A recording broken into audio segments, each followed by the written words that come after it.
안녕하세요.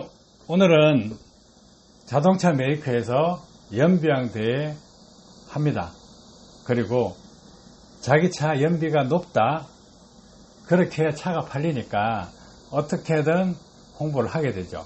벤츠도 하게 되고 볼보도 하게 되고 현대도 하게 됩니다. 그런데 저희 쪽에서 벤츠 연비양도 계시고 볼보 연비양도 계시고 또 현대 연비양도 계십니다.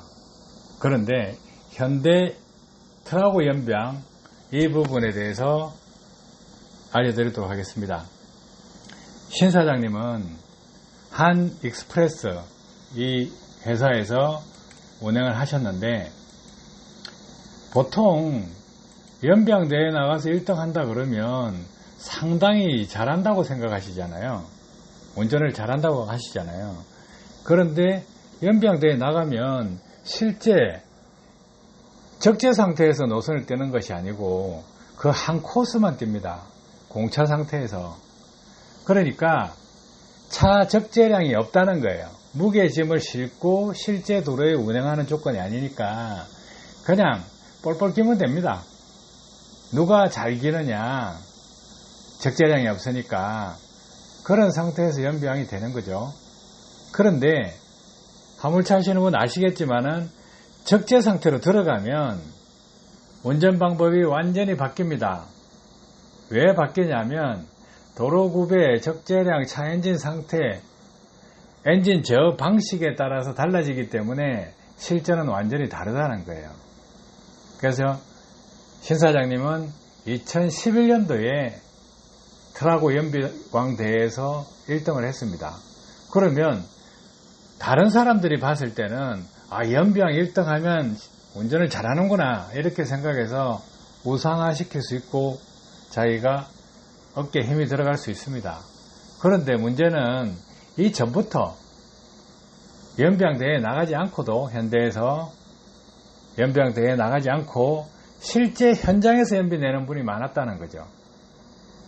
D10에 연료 절감 시스템을 장착하고 배우신 분들이 중량짐을 싣고 운행할 때 타는 방법, 그 방법을 배워서 꾸준하게 익히신 분들이 연료를 더 절약하고 있었다는 거예요. 그러면 연비왕 체면이 서겠습니까? 그죠?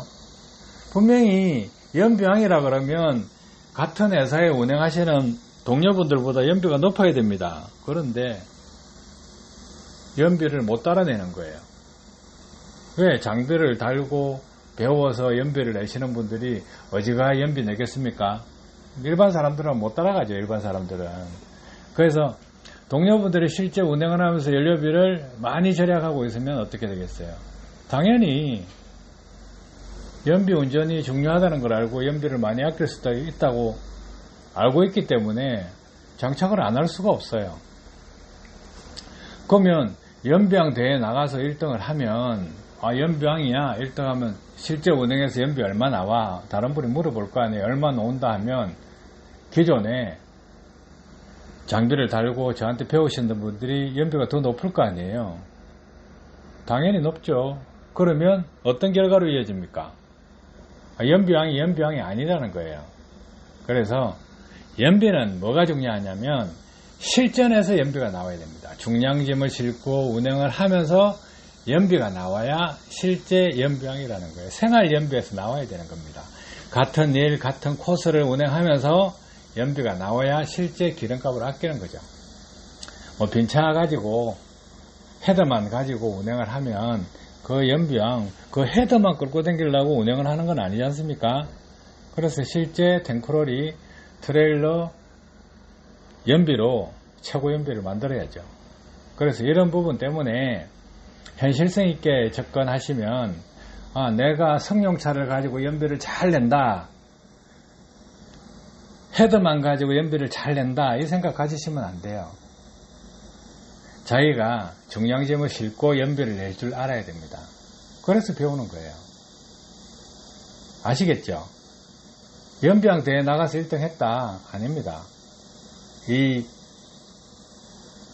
현대 쪽 말고 벤츠나 볼보 쪽은 실전 연비에서 1등이에요. 시합 나가서도 연병대회 시합 나가서도 1등을 하지만 그거보다 더 중요한 거 실전 연비에서 1등을 한다는 거야. 꾸준하게 항상 1등을 한다. 그 부분이 더 중요합니다. 그래서 적재 상태에서 연병 내는 것이 중요하다. 그래서 이런 부분을 정확하게 배워서 쓰시면 생활에 도움이 되실 것입니다. 도움 되셨길 바랍니다. 감사합니다.